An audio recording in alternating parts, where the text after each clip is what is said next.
Hello, everybody, and welcome back to Diving Into DuckTales. My buns, this is actually, officially, the final episode, the final finale, the final countdown. Oh god, this is... No, stop that, it's silly. No singing. No singing on a Disney podcast? Okay, there will be some singing. Hear my voice. With me, as usual, is Cat McBerry. Curse you, Zenith warrior princess, who thinks she's so much more Scottish than me. I am. We'll see. You would make a good Dalek. You saying I'm robotic? And, Them's Fighting's word. No, I'm the robot. And also we have Doug McBerry. Blethering Bletherskite. Oh my god, Glom Doug has been replaced by Gizmo Doug. Glom. Oh god.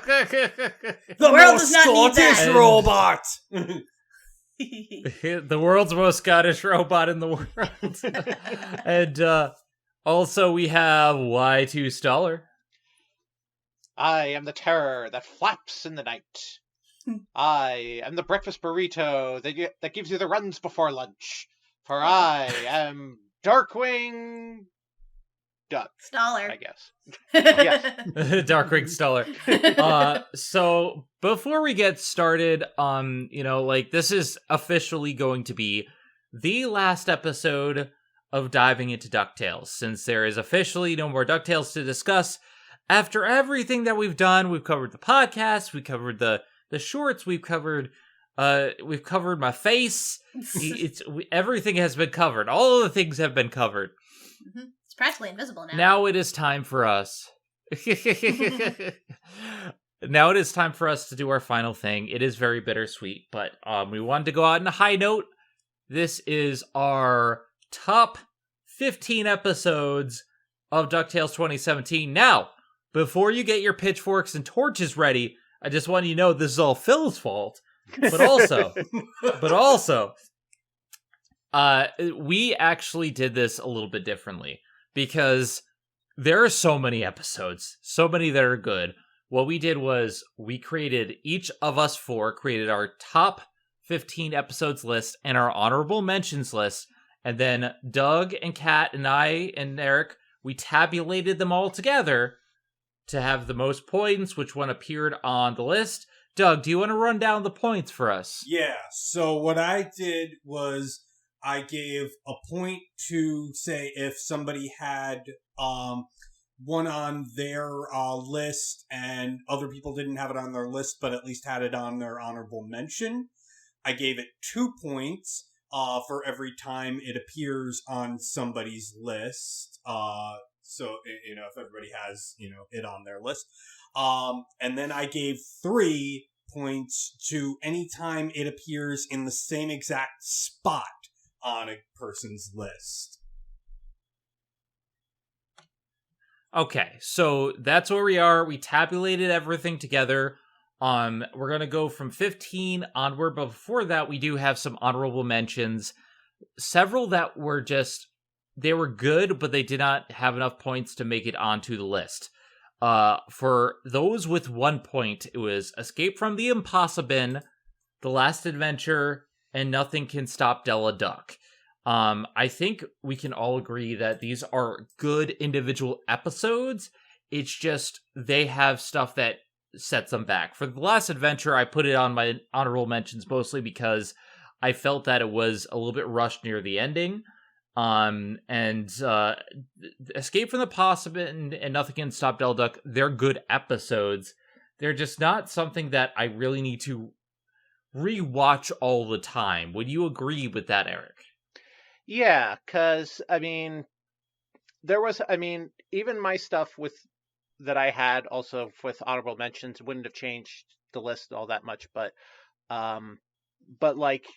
these episodes, the thing with any of the episodes, even with the honorable mentions, is that there wasn't any episode throughout the entire series that wasn't particularly bad per se. It was just like maybe it just wasn't as strong as all the others. Like there were some that were definitely much more stronger than others, but there wasn't anything that was really legitimately bad per se. And I think we can all agree on that because we were talking about it, saying like there wasn't really any bad episodes. It was just some were just weaker than others. Yeah, I can definitely agree with that. Doug? Yeah, I mean, Last Adventure, I don't want to, I know they were working very hard on that. I'm not going to, give them any sort of, shit for that. But at the same time, it's like I didn't feel right putting it onto my main list. Escape from the Impossible and Nothing Can Stop Della Duck both did appear like on the latter half of my list, and I feel like with Escape from the Impossible, it is a companion episode after Let's Get Dangerous. It kind of does feel a little more significant, but at the same time, you could technically skip it. And Kat? Yeah, this is where I drastically differ from everyone because I actually had The Last Adventure as my number 2. Just because, to me, I thought it was a fantastic finale. Like, it had such great highs, such great twists, and they wrapped up as much as they possibly could, considering, that they didn't get the fourth season like they had wanted to do. Like, to me, like, it struck that chord in all the right places. Like, it kind of reminds me of the Owl House finale in a way. It's like, yes, it was kind of rushed at points, but considering what they had to work with, I think they pulled it off fantastically. Like, even rewatching it, like, literally the day before we recorded this, like, I was just feeling that wonderful sense of fulfillment watching it again, and that's why I had to put it on my personal top list, even if I knew you guys wouldn't put it on yours, but I feel like it should be acknowledged, because I've seen so many shows that just trip at the finish line, that fantastic shows that just botch the ending so bad, and this one, like, to me, just struck gold, and that's why I have to acknowledge it as such. It struck glom gold. Exactly. And I could definitely see that. The Last Adventure is a fantastic episode. It's not my strongest finale for the show, and I definitely feel like we all kind of differed in how we felt in that regard. For 2 points, it was the Rumble for Ragnarok, which I put at my number 15, The Duck Knight Returns, and The Richest Duck in the World. Now, The Richest Duck in the World and Duck Knight Returns were in my honorable mentions. I like The Richest Duck in the World, and I like the message that it sends, but it's not like one of my top episodes because I feel like it could be skipped and the character arc would still be fine. The Duck Knight Returns is great, but Let's Get Dangerous I felt was better, so I had to choose between the two. But when it comes to like individual episodes that I want to rewatch a lot, the Rumble for Ragnarok is amazing for me because it's wrestling. Wrestle! Wrestle! That's not wrestling! That's wrestling! I just put it there. It's not something that's necessary viewing. It's just a really fun episode, especially if you like wrestling. Kat, what do you think? Again, same thing with the 1 point list. Like, 2 of the episodes, Rumble for Ragnarok, Richest Duck in the World, I thought were okay. Like, I especially enjoyed the wrestling, like, because that was just pure fun, let's face it. But I actually put the Duck Knight Returns as my number 3. And it's just because the episode, when we first watched it, made me so goddamn emotional. Like, I look back at that video and I, like, cringe from how, like, emotional I got watching it.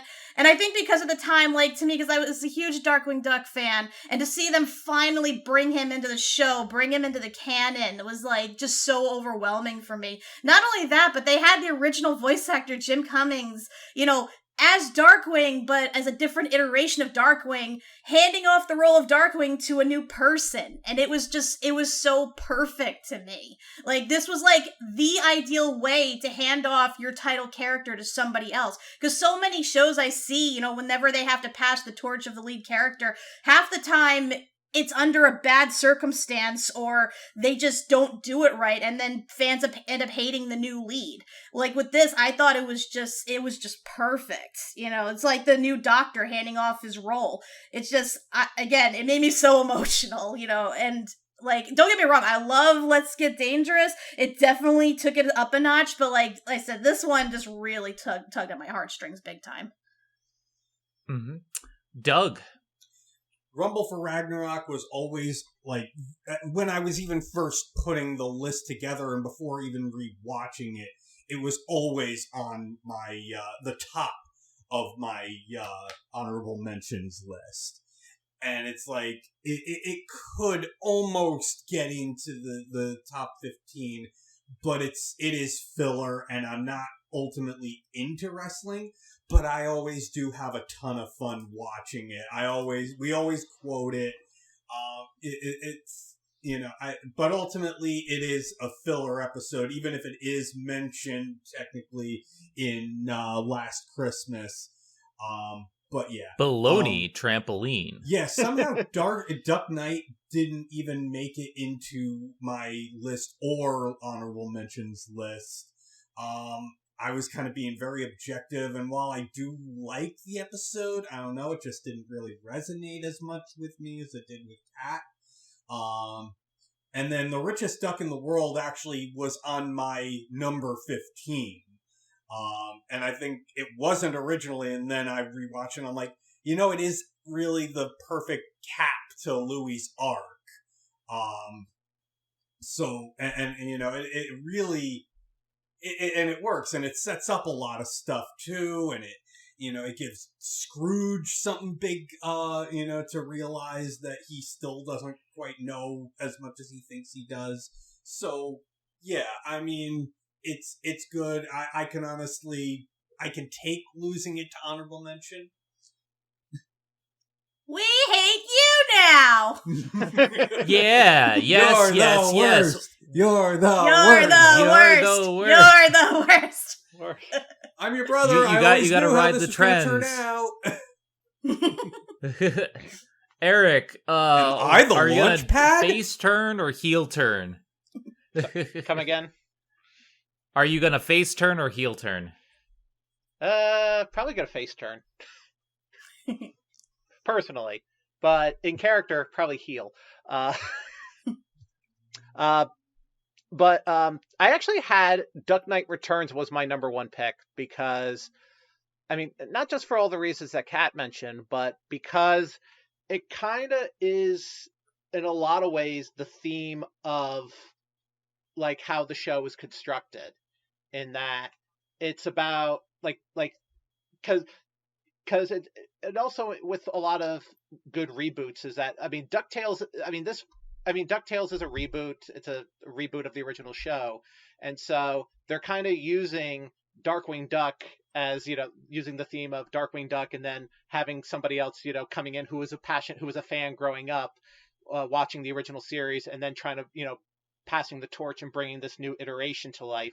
That's kind of like what this DuckTales show is. That's what this DuckTales show is that it's bringing this new DuckTales to life with the people who grew up watching it, and bringing it to a new generation of people. And in some ways, in some ways it's actually even better than the original. So that's kind of what I like. That's kind of what I like about it. And also, yeah, it does set up a lot of stuff for, I will say that Let's Get Dangerous is probably the better episode that features Darkwing Duck, especially because it's more of a backdoor pilot. But I like Duck Knight Returns as far as the theme of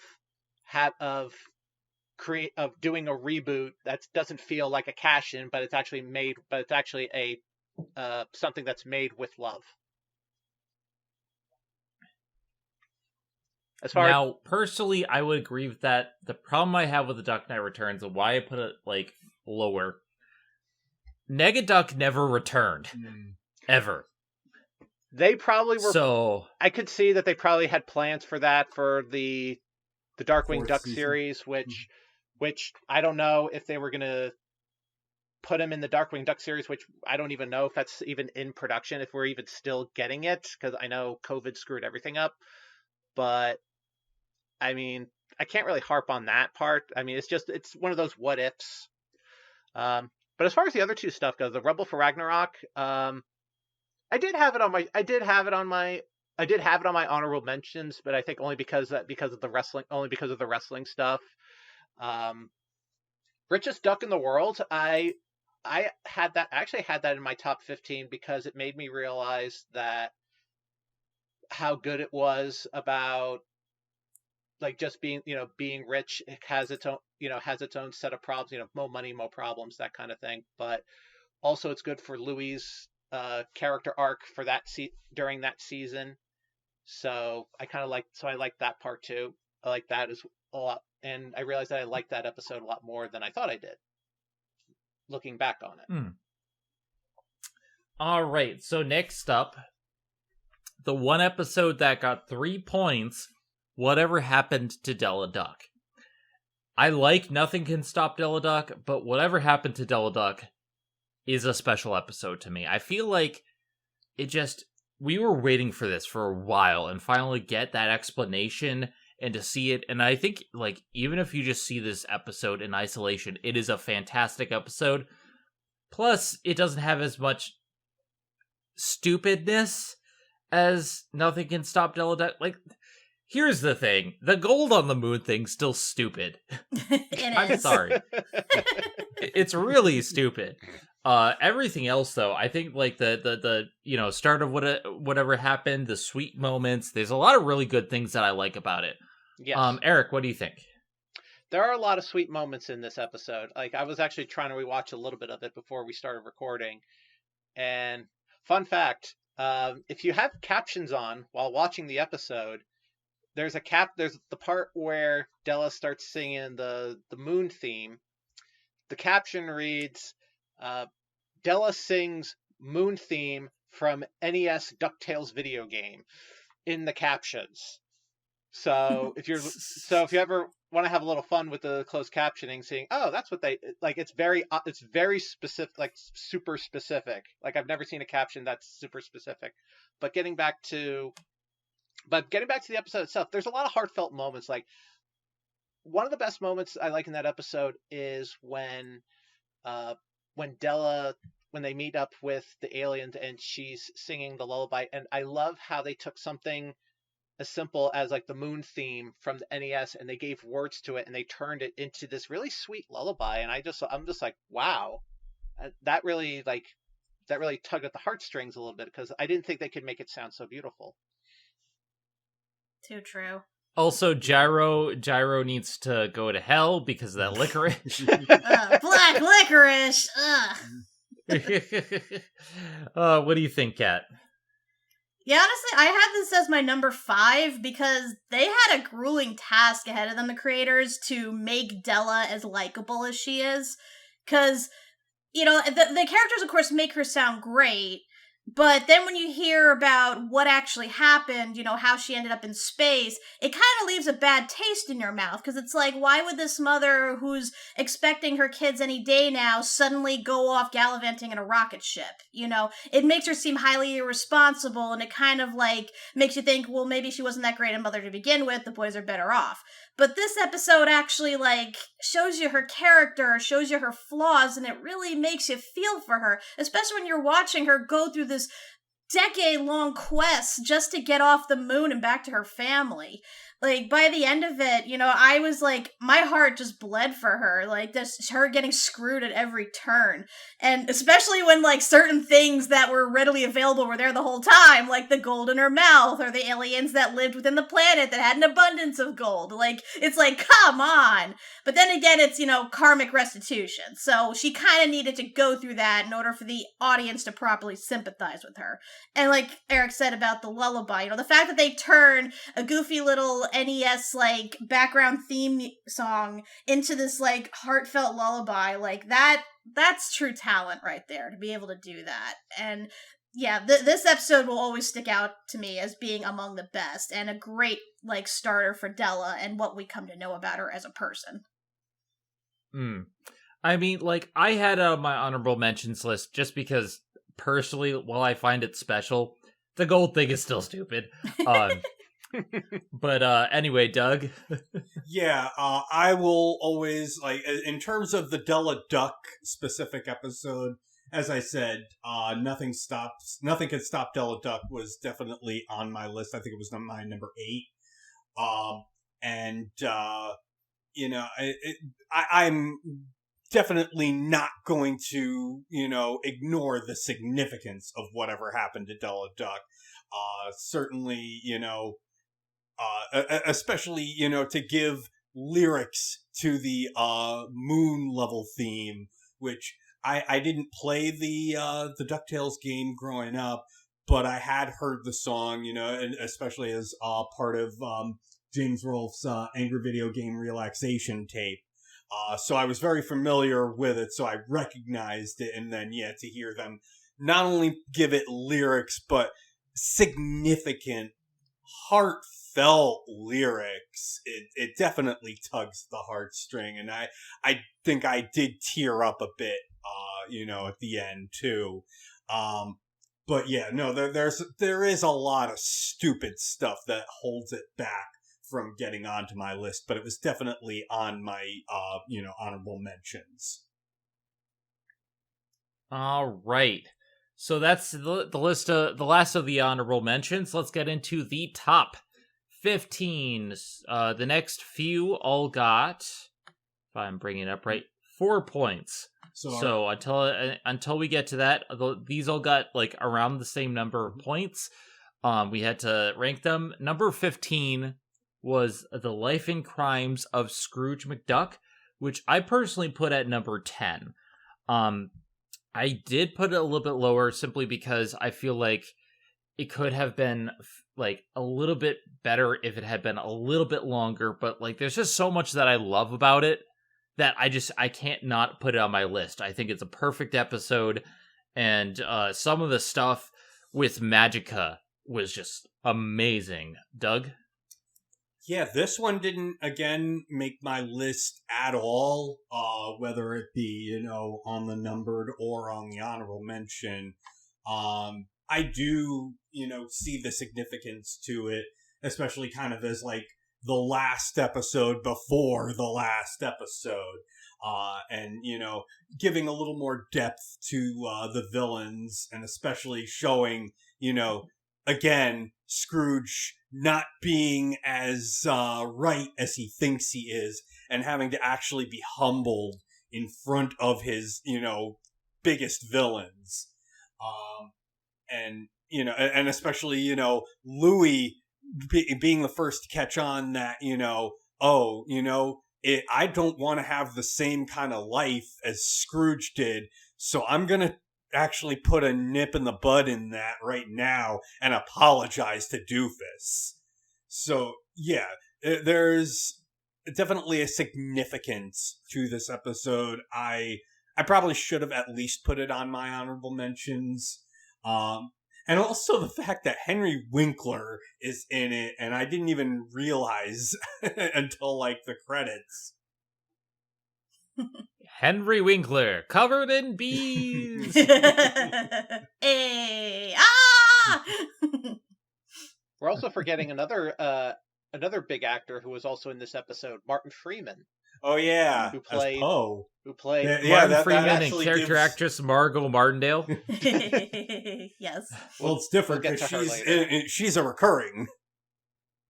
Yes. Can I just say how perfect it is to have the voice actors from Magica and Poe be two famous sidekicks from two famous British characters? Also, Martin Freeman needs to play more villains. He does. He so wants to be a villain, and we all know it. What do you think, Eric? Originally when I was looking at this list, I didn't have it in my top 15, but then as I was thinking, I was double checking my list, I ended up putting it in. I had this as my number 14 because I realized how good that, because even though it's kind of like it's a trope that's kind of been done before with other shows where like they take the main character, put him on trial, or the villains put him on trial, and be like, oh, like who is the real villain? But this is a little different because on the one hand, like the villains are still villains, but there's like, but there weren't, but there was at least like at least a moment or so with each one where, oh no, where Scrooge was no, it was Scrooge's fault at this one time. So it's like, okay, so it's not, they're not, I mean, yeah, they're not villains, like they're not villains for the sake of villains. I mean, some of them are, um, but in those but there was like certain cases where it's like, oh, he wronged us for this, but it's not so much that, oh, Scrooge just kind of brushed it off. Scrooge actually acknowledged it and he actually apologized, which I thought was a nice take on it. And Kat. Yeah, this one I surprisingly liked a lot. I had it at my number 11. Just for a number of reasons. One, I like the homage to the Batman episode with the trial, because it's kind of the same when you think about it. Mm-hmm. I also like, again, that it holds Scrooge accountable for his actions, because especially when you look at the 1987 version, like, the Scrooge in that show was a bastard. Like, he almost never faced consequences. Like, at most, he'd lose his fortune for, like, an episode. But that was it. Whereas here, he really had to look hard at himself and see just how despicable some of his actions were, and actually apologize for it. Like, sorry, hold on. Like, it was justice. It was karma, like, at work. I really appreciated that. And here's the biggest thing that they managed to pull off with this. They actually make you feel for Magica De Spell.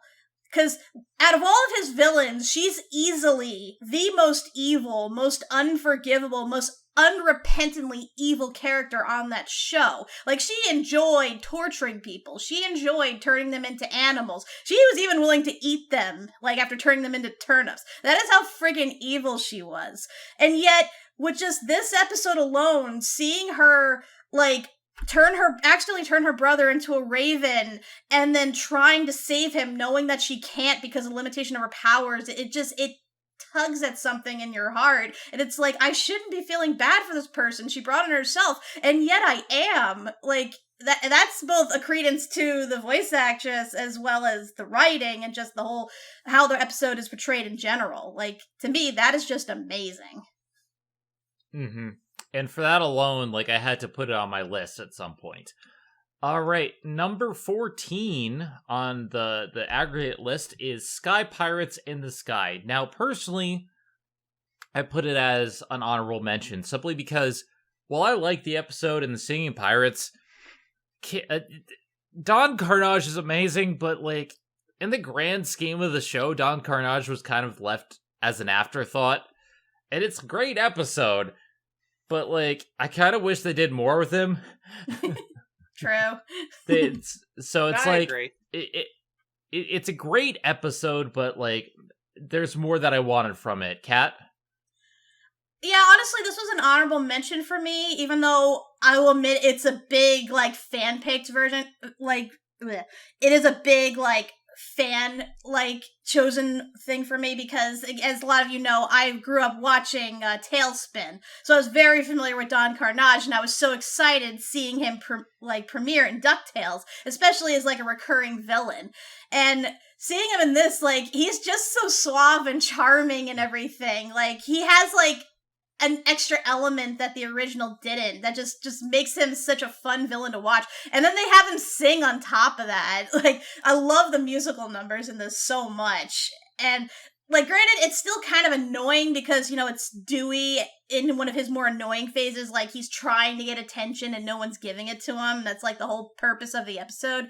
But, even so, it's still very enjoyable. And I mean, it was our first live reaction to DuckTales episode when you think about it. So it kind of holds that nostalgia factor for me as well.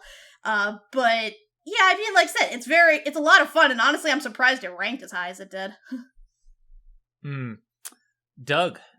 This one was my number 10. Yeah, we'd previously been incorporating things from the Disney afternoon, like, you know, the gummy berry juice with, you know, gummy bears.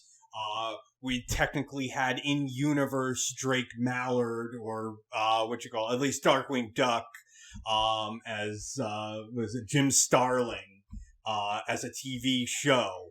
But this was like the first full bodied incorporation of a character. In fact, I guess you could say multiple characters, and and just Tailspin as a whole. And you have him as a main villain. And not only that, but this is not the only episode he's in. He appears at least one time in each of the seasons. And, is there as a big part of f.o.w.l at the end. And dear God, I gotta give so much props to Jaime Camille? Yeah. Oh my God, he freaking owns the role. And yeah, like we're all saying, just the singing, we love, that part is like, I'm just an intern for the summer.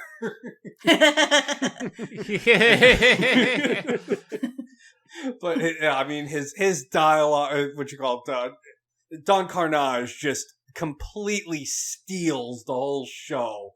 And it's like, you can't even really care too much about, like, Dewey or any of the other characters in this, even though they are significant. But it's just like, Don Carnage, mwah, chef's kiss. Oh, look, don't you Elise. mean Dan Carnage? I am an insect scientist. Eric, what do you think? I had this pretty high. I had this at like number 7 on my list because while I agree that I wish they could have done more with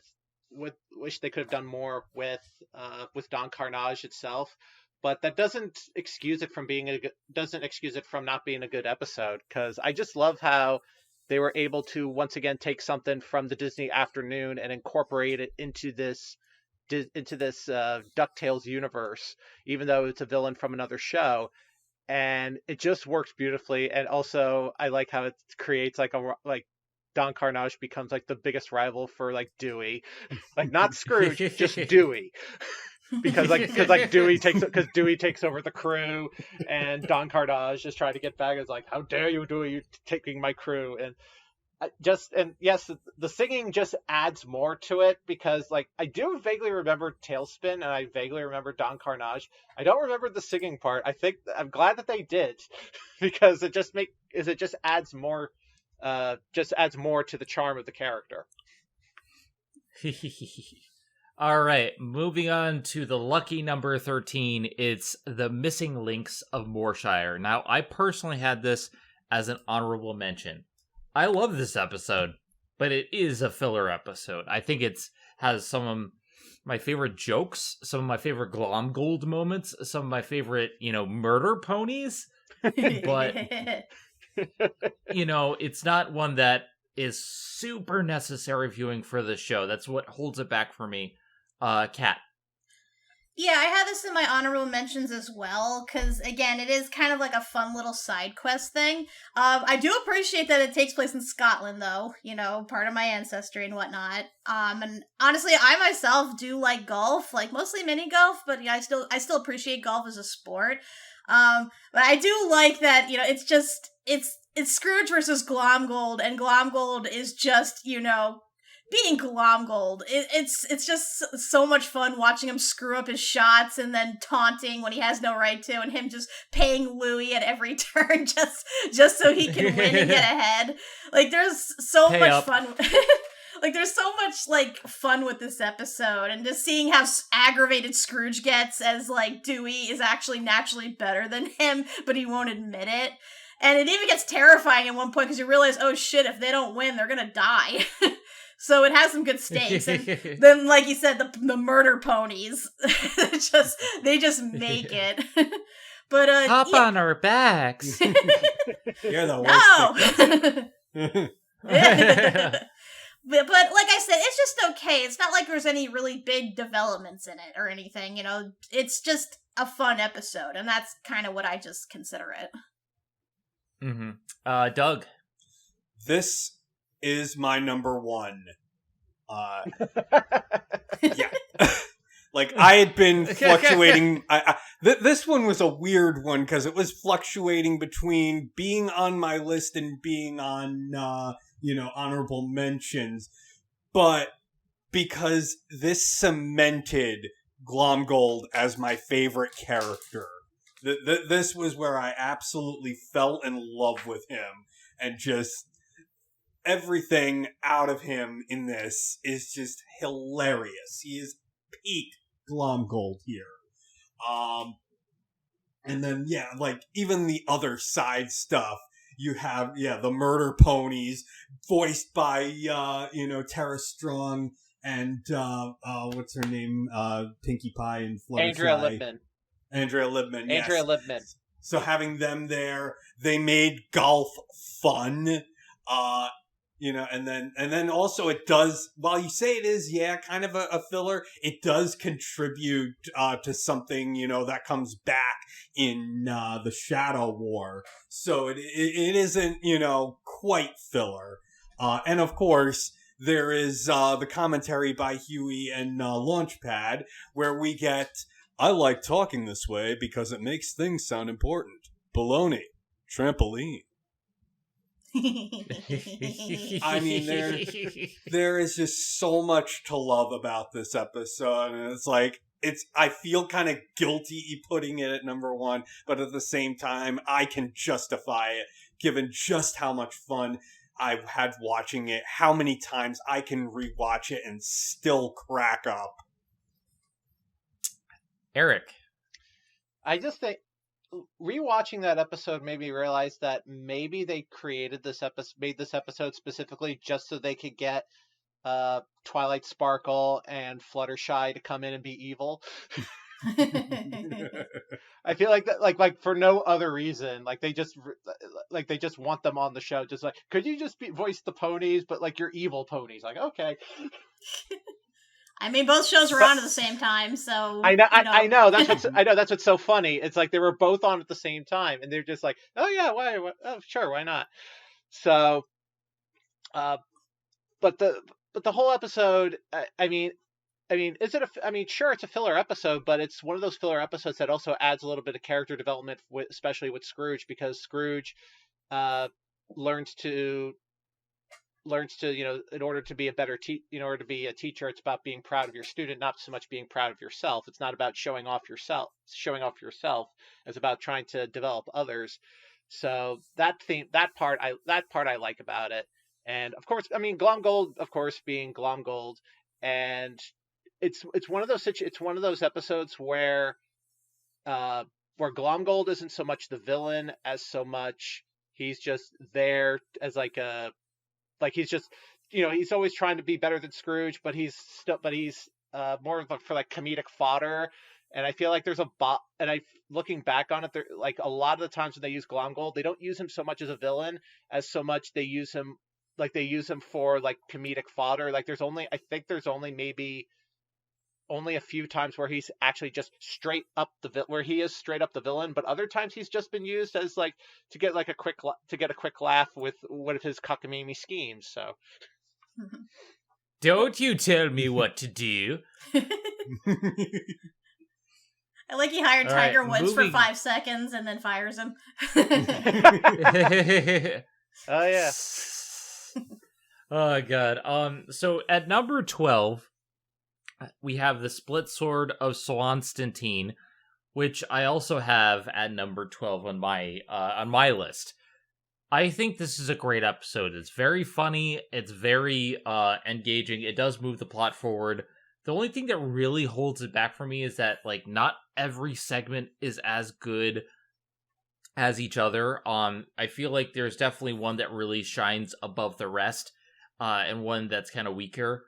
But overall, this is a great episode, and I think it's a must watch for anyone who wants to get into the show, especially what it does for several of the characters.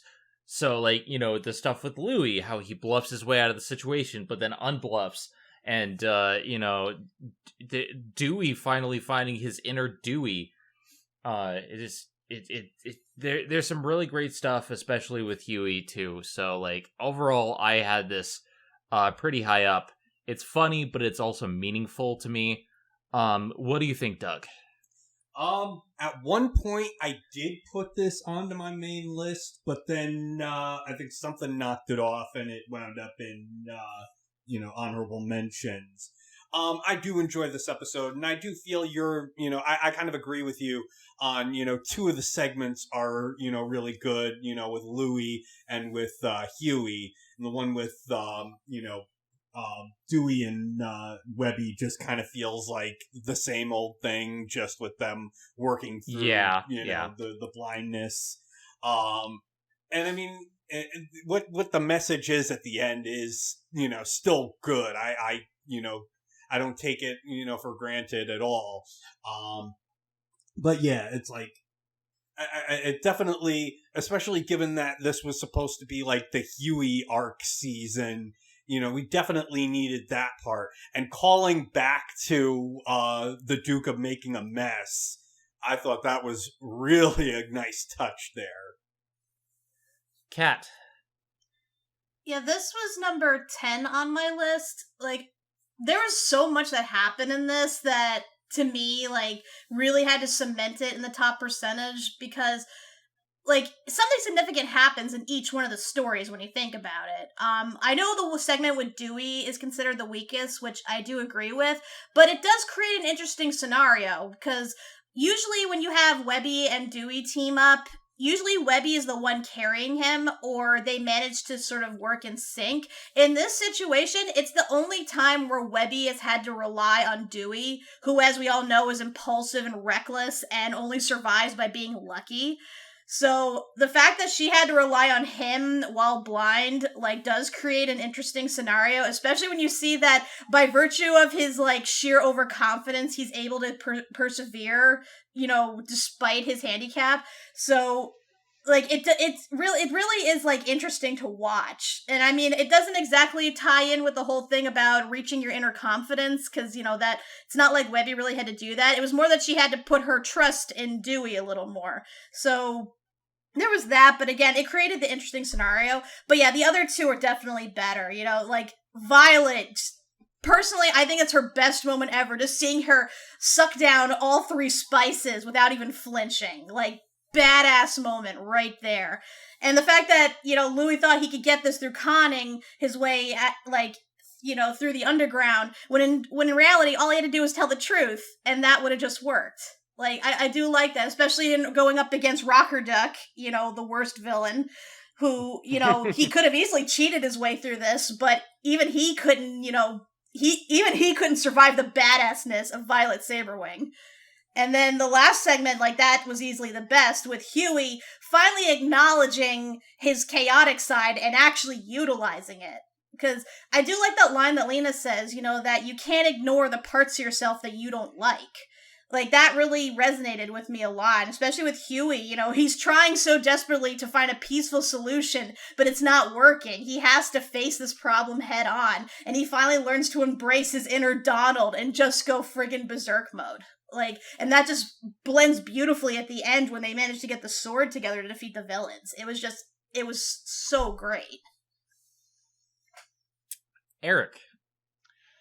I like this episode because we get to see pairings of characters that we otherwise normally would never get, like, especially with Louis, especially with Huey and Lena, and with Louis and Violet. I can't remember the name of it. With Louis and Violet, like we never get to see them like paired off with like other stuff, and the way that episode is set up, I think, is just brilliant. The Huey one was probably the Huey one. I mean, yes, this was definitely because this was a Huey season, and there was definitely need for character development with him. I think this was probably one of the better episodes with him in it because he finally gets to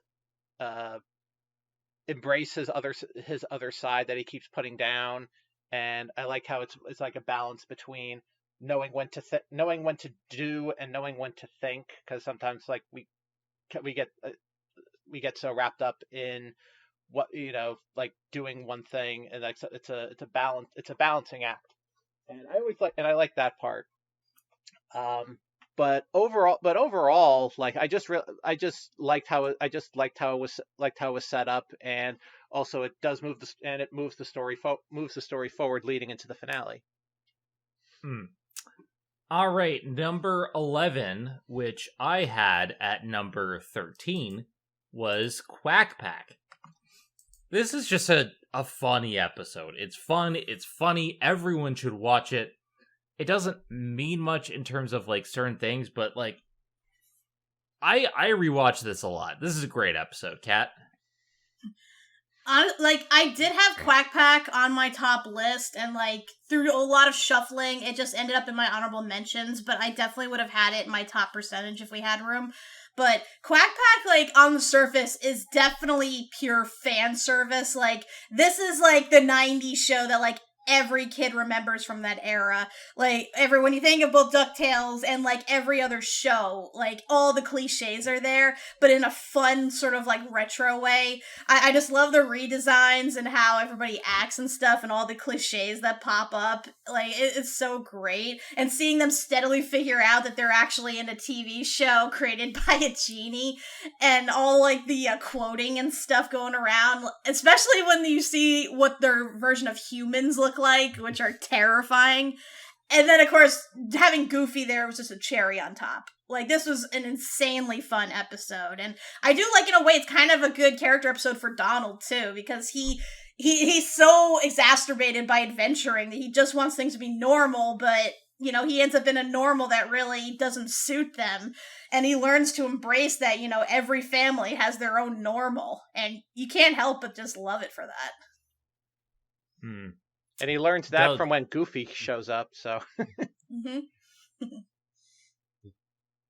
Yeah, so for starters, one thing that we didn't acknowledge, this was like the second episode, and it's in 2020, 30-year anniversary of Treasure of the Lost Lamb.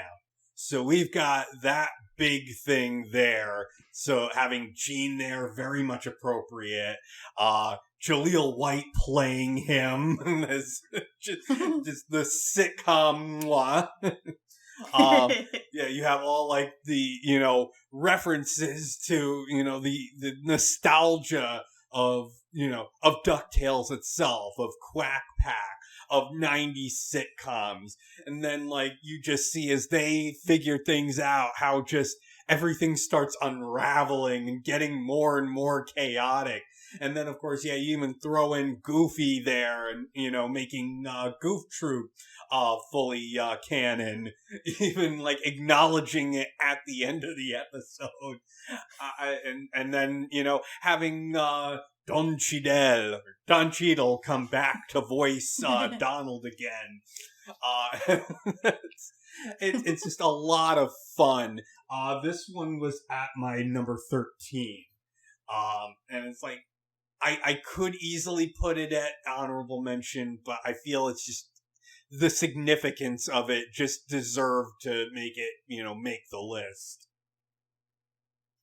How long were you in that lamp? Ages. From the year 1990. Way to make us feel old, DuckTales. I'm not a spy. It's not really my catchphrase. I remember. I will remember watching this back when it was theaters, back in the whoa. Oh God. So Eric, what do you think? I like how, like, the character models, almost all the character models are basically going back to the original. Like, all their clothes are back in the original DuckTales show, except for I think the kids are, like, from the Quack Pack, or, like, in the Quack Pack uniforms. And so I thought that was brilliant, and how they're just doing it to try to set up for their family photo. And of course, it's the original '80s DuckTales. But I also like, I know I mentioned Goofy, and I just find it interesting how, like, they'll throw Goofy in there because they wanted to throw as an excuse to throw Goof Troop in, but also help tie in with Donald wanting a normal family. And I still love the continuity. I still love that they keep the continuity that Donald's normal voice is Don Cheadle. And they just kept going with that. I know. Seriously, have you been saying things like that this whole time? I am not a spy. Wait, is that seriously my catchphrase? But I just love how. Oh God! And yeah, I do like how they all eventually figure out that they're trapped at a sitcom and that they need to escape. that they need to escape, and everything we've been saying, how it's fan service, but also helps move the story along, and also good character development for Donald. All right. Number 10 is Last Christmas, which personally I put at number 6 because I thought it was a really great episode. Kat, what do you think? Yeah, again, this is another episode that was on my top list that I unfortunately had to knock down into honorable mentions, but this is a damn good Christmas episode, because, like, I wasn't sure what to expect in terms of, like, their holiday ones, because, it's always hit or miss a lot of the time, but with this, not only did you have, like, references to Christmas Carol, but you also had time travel, you got to see characters when they were younger, you got to see all sorts of shenanigans, you got the twist of who the villain is. Like, this was honestly brilliant, and it was character arcs not just for Scrooge, but also for Huey and for young Donald, and just it hit all the right chords, like the way a holiday special should, without being too overly cheesy or schlocky. And the way it also builds up toward, the anticipation to finding out about Della and her whole deal. Like, I thought it tied in beautifully. It just, the other Christmas specials were good, don't get me wrong, but this one I personally feel was the best. Eric.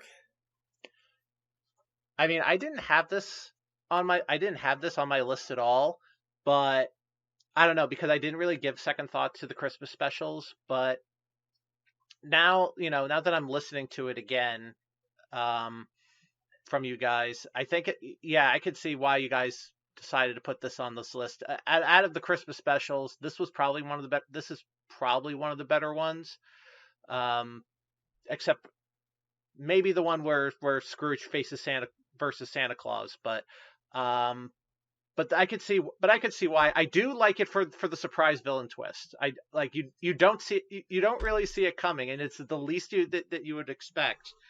And I do like how it kind of ties in with the original Christmas Carol, how they use elements from the Christmas characters from the Christmas Carol that featured Scrooge for the first time, and how those, like the ghosts, they all come back, to help show Scrooge. And there's also a lot of character development in there, too, which I kind of forgot about.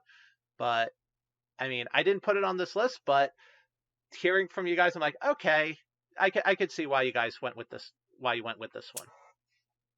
Doug. This one was my number 6.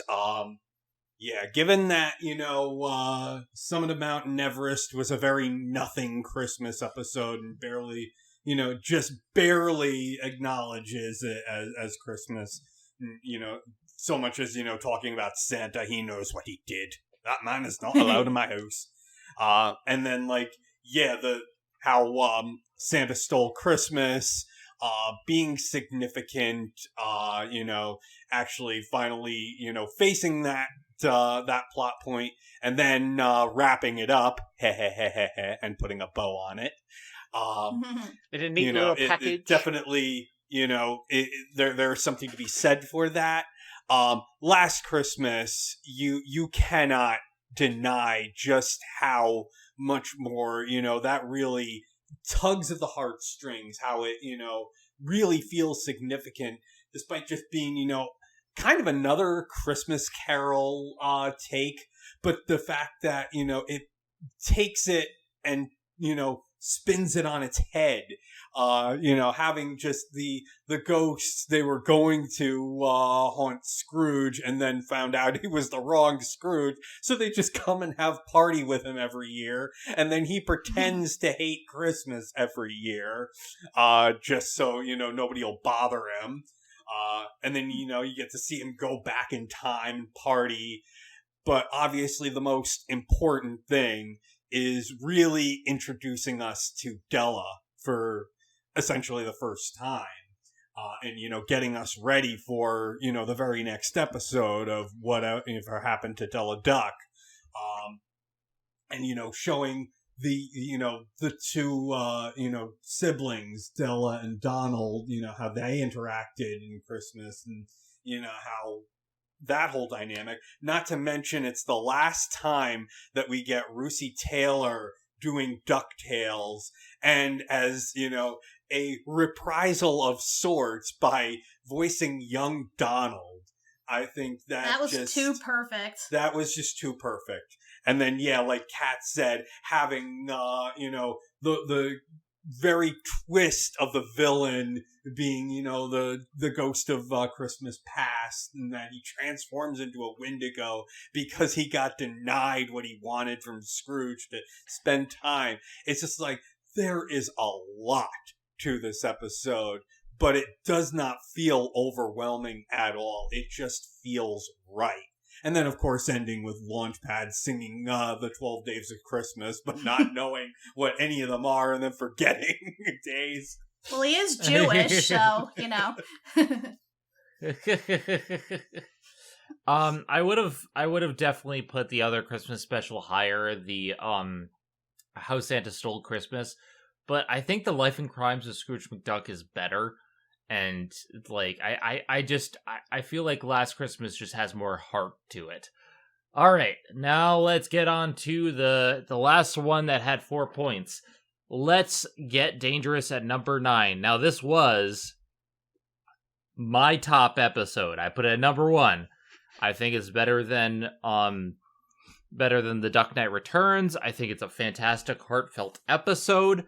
I think it's one of the perfect things, and it's a perfect backdoor pilot to Darkwing Duck. It's just, I'm a pilot. We never got that pilot.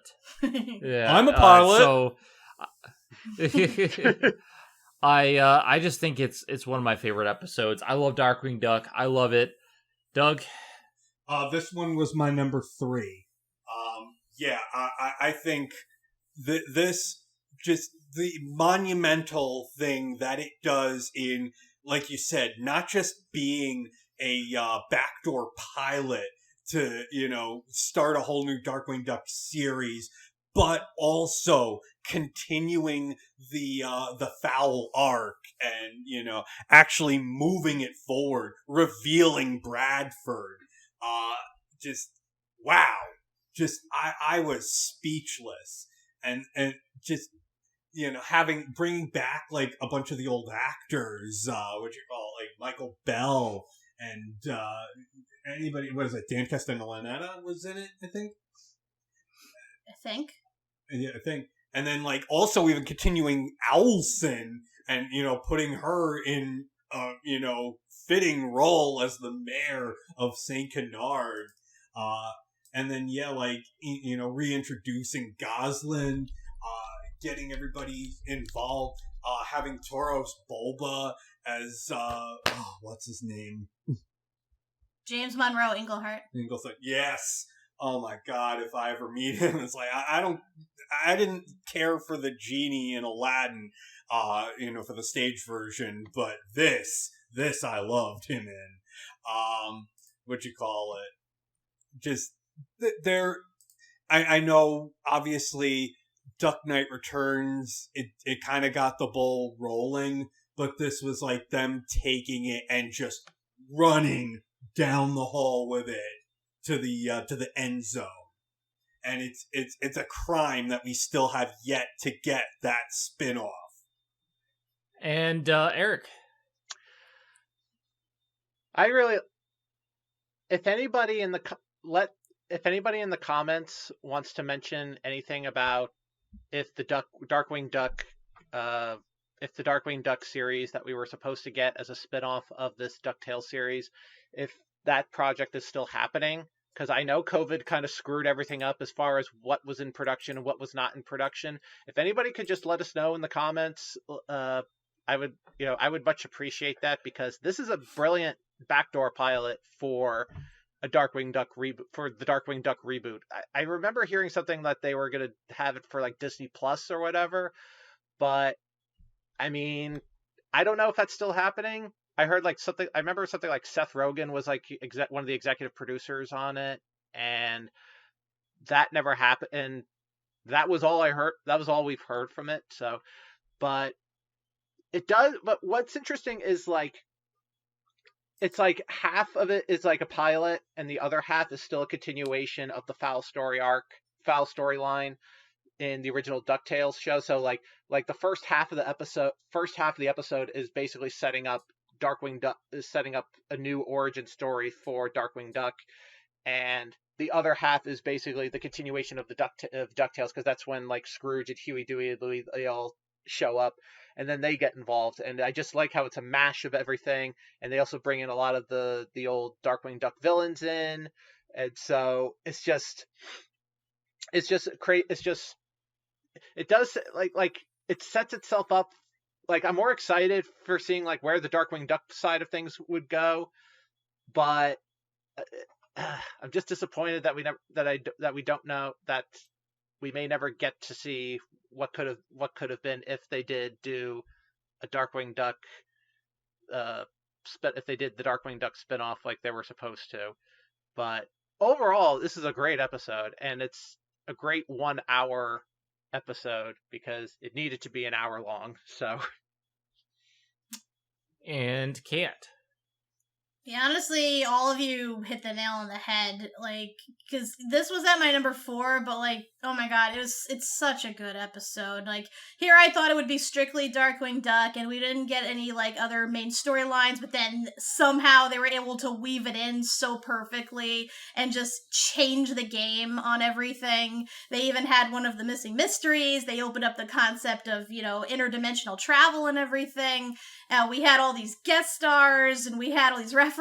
Just, oh my god! Like when we live reacted to this with Eric, like this is probably like the most fun I had live reacting to an episode. I mean, we had a lot of ones, but this one I had a lot of fun with, and all the predictions we made and stuff. Like, I can't believe I predicted Bonkers showing up in this. Like, what the hell? But oh my god, it was just seeing everything. Like, the fangirl in me was just, was just squealing nonstop. It just, every time they said, let's get dangerous, I'm just like, yes, yes, yes. It's just, oh my god, I had so much fun with this, and I really do hope they continue it. Like, I really wish that the DuckTales people were the ones behind the continuation. I'm gonna have to acknowledge that probably will never happen, but, weirder things have happened. So, as long as this comes back in some way or form, I would just be happy, because this truly is a fantastic episode. Mm-hmm. All right, now the next batch got 5 points, so they are definitely must-sees. At number 8, we have the 87-cent solution, which I actually put at number 8. This is Glomgold at nearly his absolute best. Like, it just... I think the thing that got us, and we still repeat it to this day, is... all I do is win, win, win, no matter what. That and the fact that this was a filler song, they weren't going to put that in, but they actually did, and it works so damn well. It's one of my favorite reaction gifs. So good. Glomgold's plan actually works. There's a lot of great stuff. It's one of the quintessential Glomgold episodes you have to see. Kat. No lie. This is my number 1 episode. For certain. Like, this is one of those episodes where I laughed so goddamn hard, my soul evicted itself from its body. I can only say that about a handful of other episodes I've seen before, but this one, oh my god, like, I wish we filmed a live react to this. It was our early days, we didn't know any better, but dear god, I wish I could go back in time and say, no, you have to live react to that. I need people to see me die on camera from laughing. Yeah, when we were watching that, we had to stop several times. I could not breathe. Oh my god, the funeral scene, even now, having watched it a million times, I still fucking laugh every goddamn time. But that scene aside, this episode, like, had everything that I was looking for in a prime DuckTales episode. Like, you had the references to the old show, you had fan service, you had character development, you had a twist, you had, like, all of these moments that just amalgamated into this amazing ending. It just, Oh my god, like, I can hardly say, like, one single complaint about this entire episode. Just so many things were right about it. It hit that nostalgia feel for me, and it just, again, one of the funniest episodes, not just in this show, but in, like, most of the shows that I've seen in my life, for certain. Doug. Oh, this hurt me to do, but I had to put it in my honorable mentions and not on the main list. That's it, you're fired. Curse you, Doug McBetty! You're firing him on the final episode. I put Missing Links of Morshire up, at number 1. I'm like, I had to be objective. And it's like, this would have been so close to actually being on the list. But ultimately,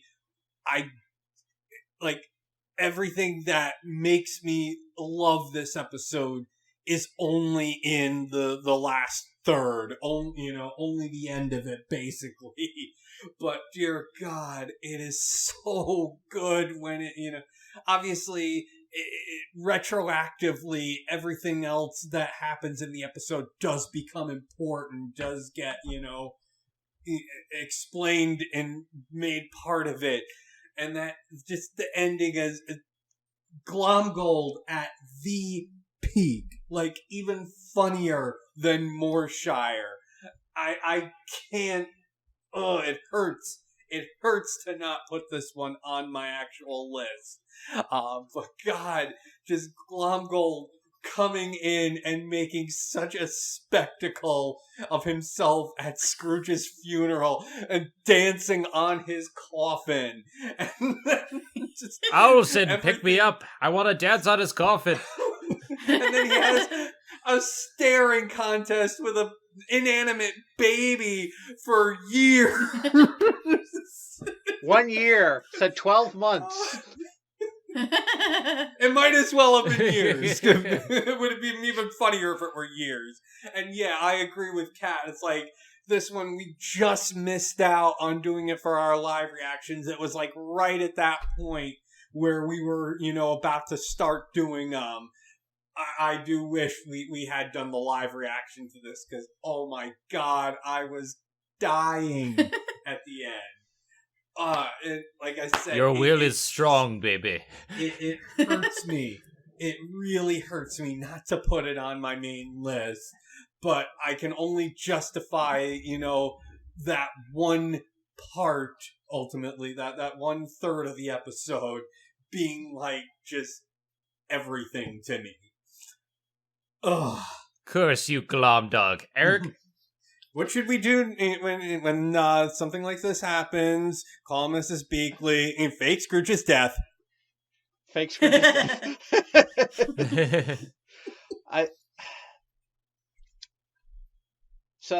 So Glomgold comes into the funeral dressed in all white. In all white, which is the opposite of what you do for a funeral. And dancing to I win no matter what. And with him making it rain, like Kat, I still see you use the Glomgold make it rain gif where he's dancing and he's just flinging out dollar bills. That's like just yep.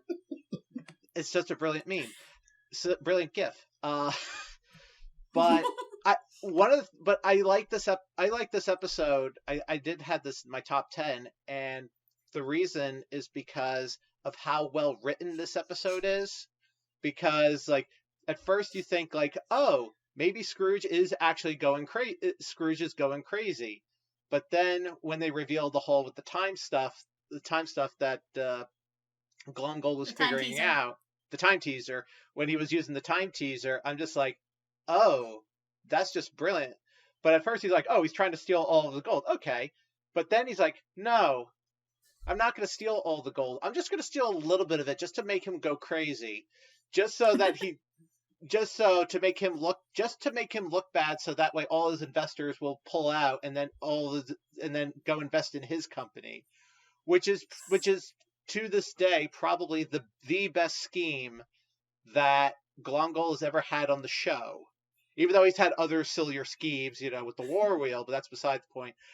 But like this is the one where it's like this is like some serious thought, and it's just like that is just like pure evil, just chef kiss for that. And it's like, and he couldn't come up with anything better. It's just absolutely brilliant, and he was the richest duck in the world for a brief time. Too bad the Bombi wasn't released. Yeah. Yeah, really. All right. So the next few, I'm not going to do too much talking about them, simply because we have to get through the list, but also because a lot of these, like, we know why they're on the list. So at number 7, we had Woohoo, Escape to and From Atlantis. I had that at number 14. I can get why it's this high, though. It's a very solid pilot. It really set the stage for what the show was. Kat? Yeah, exactly. I've said it before, like, this was such a fantastic pilot. It was so good, it made us want to review it on the very first episode. That was how good it was. I blame Doug.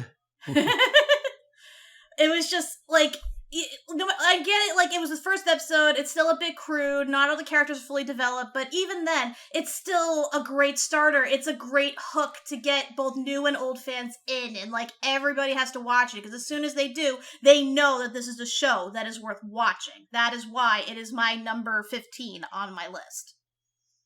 Doug? We all got together to watch this when it premiered on Disney XD, and it held us. It's like we had our reservations about it, and not only did it surpass expectations, like we wanted more. We absolutely fell in love with it. We are like, we want to see where this is gonna go. And they've introduced, this mystery that we want to follow. We want to find out what finally happened to Della Duck. It's like, you got us. This is a significant episode, and it's only the first episode. And just from there, leading to the greatest of things. Eric? What I love about this pilot is, like, one of the things about the original DuckTales was how, like, Huey, Dewey, and Louie were basically just, like, all pretty much the same character, except there's just 3 of them. But what I saw in the pilot was how they made each of the brothers individually distinct characters, especially even down to, like, the clothing design, like from the get-go. It was like, okay, these are 3 distinct brothers. Like, sure, they're all similar and, like, they're all triplets and stuff, but they all have their own unique individual personalities. And yet we would see that more so. We would see that more so in later episodes. But the way they established it, and we see a different kind of Scrooge who's more sympathetic to his family, who cares more about his family than anything else, and we get to see their first adventure with the Escape to / From Atlantis. Side note, what's weird is, like, even though when it was originally aired, they aired both episodes as, like, one whole thing, but on Disney Plus it's separated as two separate episodes, which makes sense, but I just liked how, like, it was this pilot episode, watching this, it was like, okay, it reminds me like the adventure side of the show, of the original show, but also it was unique enough for it to be its own thing. And this is what would lead me on to this wonderful journey of watching this whole series and basically showing a reboot done correctly, and probably the best reboot that I've seen. Yeah, I just want to acknowledge, so one thing that we put in, McMystery at McDuck McManor was in between Woohoo and the 87-cent solution. I can just say, let's put it on par with Woohoo, because it's a great individual episode, and it gave us the line, glomp gold, and it always will be. It's a great episode, on par with Woohoo. I think we could all agree with that. Agreed. Yep. All right. Plus, which, we got that. David K. as Duckburg. Duckworth. Duckworth, Excuse me. Yep. I love how they Mr. bring Duck back, said no parties. and I love how they So bring. let's just put it on par with number Yes. 7. Is about the middle of the list. Number 6 is Moonvasion. There's not too much I can say about this. It's one of my favorite finales. I don't think it's quite as rushed as The Last Adventure. And it has a lot of great moments. If it wasn't for the Moonanites being such bad villains, I would put it higher. But it's a great special, especially because it's peak Glomgold. It's Glomgold at some of his best, and the sharks, and he beats a villain by being so ridiculous and insane.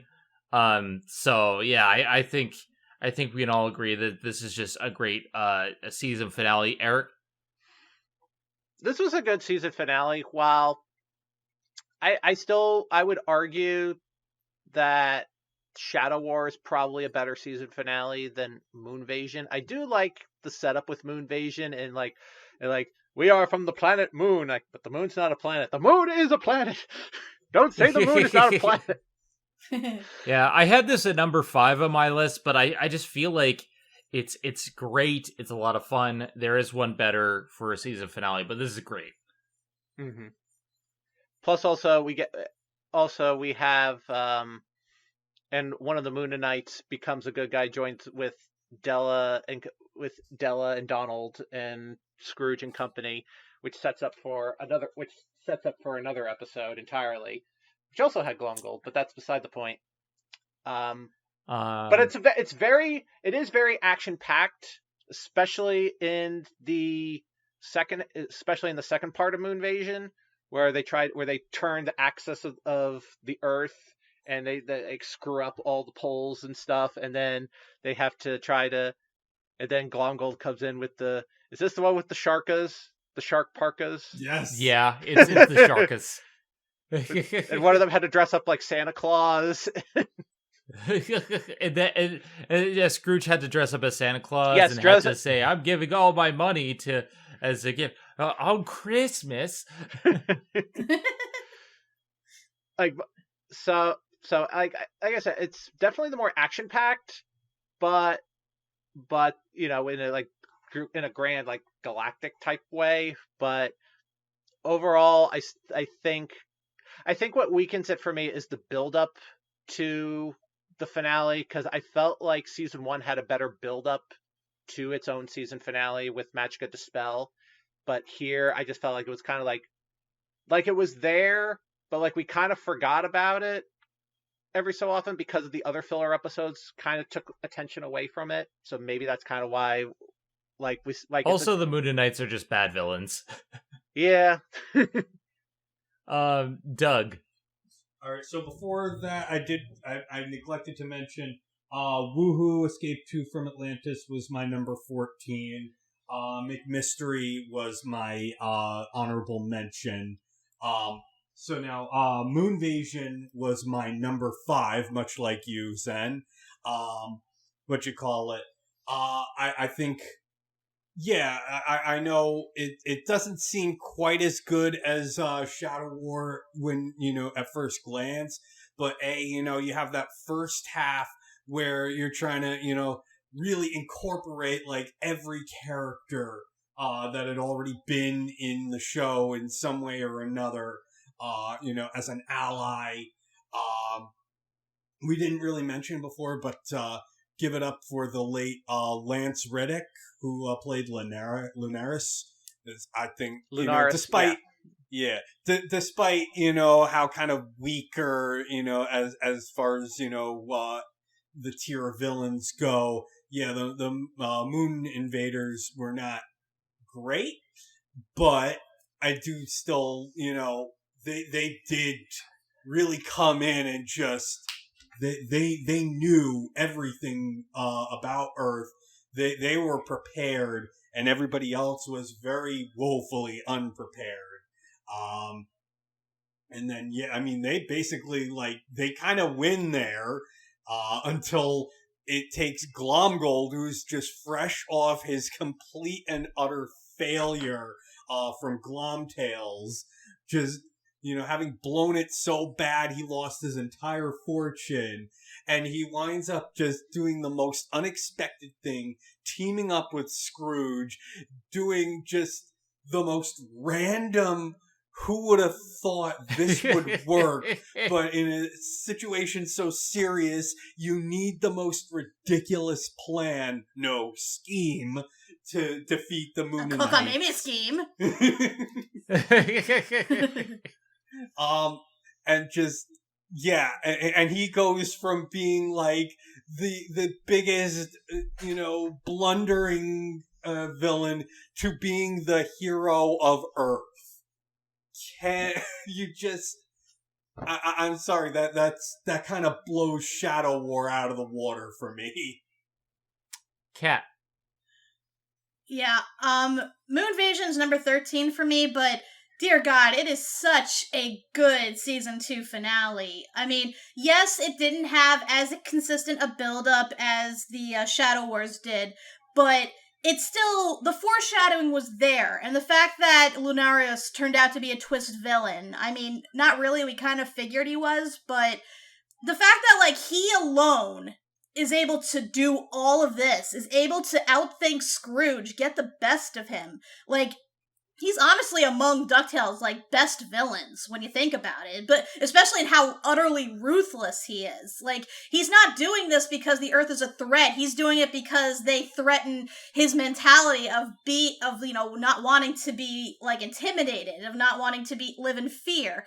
He just wants to show that he's the best. He's doing this all out of petty reasons, and just seeing how utterly cunning he is about everything. It's like you said, Zen, the moon people are indeed awful villains because they don't know what they're doing is evil. The fact that Lunaris, by himself, are able to get them to come together and take over the entire planet successfully, that just shows what a fantastic villain he is. And it takes the most utterly incompetent, chaotic, absolute bonkers nut job of Glomgold to undo his plan because he is just so unpredictable and just so out there that Lunaris cannot possibly think of how to counteract it. It's just it is such a good build-up, and not to mention it's an amalgamation, it's a culmination of all of these character arcs coming together all at once. Della learning not to live in fear, of learning to live, of Huey, being humble and wanting and showing that he doesn't need to scheme, he needs to rely on his family. It's Scrooge relying on his family. It's Glomgold actually working with his biggest enemy. It's just so fantastic how all of these things that we've been building up throughout the season just came together so beautifully. And then of course, everyone coming together at the end to fight. Seeing Scrooge dressed up as Darkwing Duck alone, that did it for me. It was just, oh my God, there are so many good moments in this. And then let's not forget how the episode ends on a cliffhanger, revealing f.o.w.l, who we have been predicting would show up this entire time, and showing the return of all of these other villains. It's you cannot end the season on a higher high than that. Yeah, that last twist really had us, especially because the fact that the vultures were in on it and were part of f.o.w.l was a big thing for us. So yeah, this is definitely up there. Number 5, The Confidential Case Files of Agent 22. I put that at number 4. It's just a fantastic episode. It's one of the best Beakley episodes, but just what it does for Webby, what it does for these characters, what it does to further the plot. I think it's just a great standalone spy episode, Kat. Oh yeah, definitely. I love how this recontextualizes everything we know about Mrs. Beakley, because up to this point, we only knew her as a housekeeper, and we knew that she alluded to being a spy, but it turns out it's true. So we get this whole, wonderful, delicious backstory about her, about how she met Scrooge and their companionship. We see the the first premiere of Shush and f.o.w.l. We see this brand new villain, and we even see a reference to gummy bears. It just, it was such an unexpected episode. Not to mention, it's a really good piece of foreshadowing about the relationship between Scrooge and Webby as well. Like, seeing them work together for the first time. It just, I didn't expect this episode, but dear God, I love it so, and I love rewatching it every time. It just hits all the right spots for me. Plus, they fight the dirty bubble, but while bouncing here and there and everywhere. Doug. This also was my number 4, much like you. It's there again. So many things happening. We get the backstory of Beakley. We get Scrooge and Webby forming, their relationship. As well as like juxtaposing everything that they're doing with what Beakley and Scrooge did in the past. And then, you have your first real incorporation of an element of a show from the Disney afternoon, being brought in and, used within the main plot. We get the first appearance of Black Heron, who we talked about, what's the actress's name? Office supplies for everyone. Office supplies for everyone. Yeah, she was Cruella. I mean, she was Finster. She's been like a whole bunch of things. But yeah, she's great. I know her name. No, I know her name. Pause. We have to acknowledge her. April Winchell. Yeah, April Winchell. And then I don't think this is our only character within DuckTales 2017, but the fact that they introduced that and then have her come back as part of f.o.w.l later, despite the fact that she dies, and then it's like she's shown having done this numerous times where it seems she's dead but she'll come back. Just a lot of elements at work here. Oh, also getting Ludwig von Drake first appearance too, with Corey Burton reprising him. There's a lot to like about this episode. It definitely is, it's significant to DuckTales, to the whole world that they're building too. It's definitely, don't skip this one. Especially when you get Eric. 2 of the voice actors of the gummy bears back as well.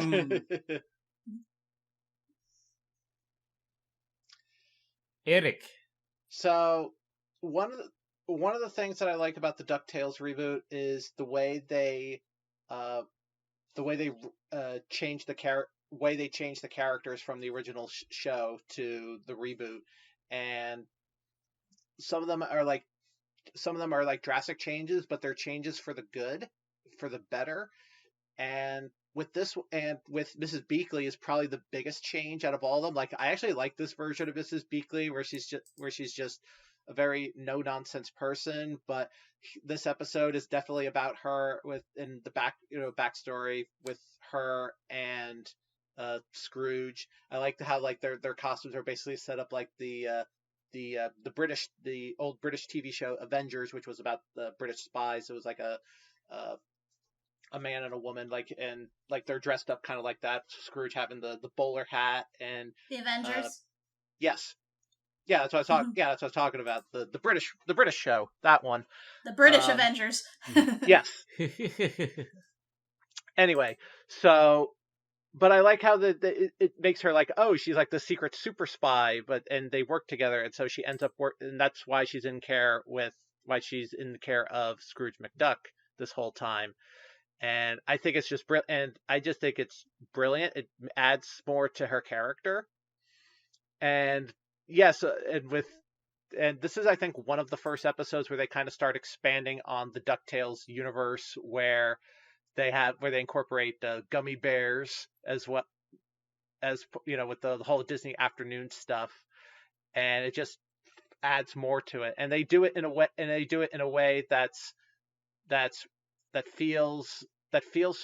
feels fresh and doesn't overshadow everything else that they're trying to do. All right, we're down to the last 4. So number 4 is Astro Boyd.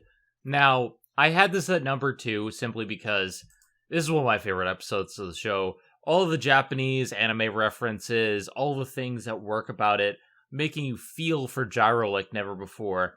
The villain and his like otaku-esque nature, like there's just so much I love about it, Kat. Oh yeah, Astro Boyd was a big surprise to me. I mean, I was hoping we'd see Boyd again just because he's utterly adorable. Like, if we first see him, he's just the puppet of Mark Beeks, and you don't really think much that, it was just one of his random inventions they invented. But no, like many of other Mark Beeks' creations, he stole that too. And it turns out Boyd has this whole rich backstory where he almost destroyed Japan. But not only that, he's tied into Gyro, and he's kind of like a surrogate father in a way. And this episode, like, not only gives you more on Boyd, but it actually, for lack of a better term, humanizes Gyro, who up to this point has just been like the comedic evil pseudoscientist in a way. So the fact that this made me feel for him, that it made me like just, it made me squee when like he hugs his son after denying him for so long. It just, oh my god, it's so good. Combined with all the Japanese references and stuff, all the anime references, the animation was top notch in this. Oh man, this was just a fun episode. Like, I enjoyed it fully. That's why it's my number 6 on the list. Doug. This, again, Zen, we had at the same spot at number 2. I have talked to death about just how much I love this episode before, but, it still holds up. Again, just fantastic, Huey episode, Gyro episode. One that we don't really talk about much in our list somehow, Fenton episode. I definitely wanted to put like Fenton episodes into my list, but somehow they kept getting knocked out into at least honorable mention. But yeah, it's like they again, showing just how much the DuckTales crew commits to things. They even have, the animation done by a studio in Japan to really, emphasize the anime feel of it all.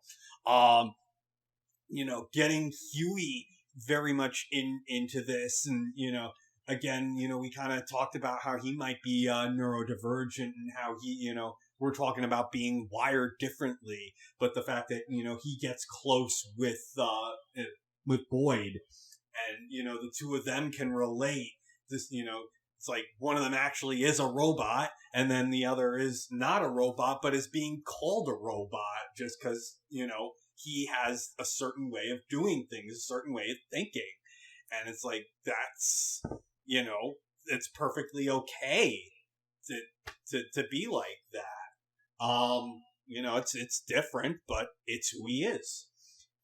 And then, you see Gyro getting, finally expanded on his backstory and why, every invention he makes inevitably turns out to be evil. And then him finally, dropping the grouch demeanor he's adopted for so long and, actually being kind and genuine in the end. To Boyd and to Fenton, and giving him a promotion to full-time lab assistant, even though that's not quite how it works, but whatever, we'll take it. He goes from intern to doctor intern. And all the little background references, and even, like the, detective looking like a character straight out of Lupin the Third.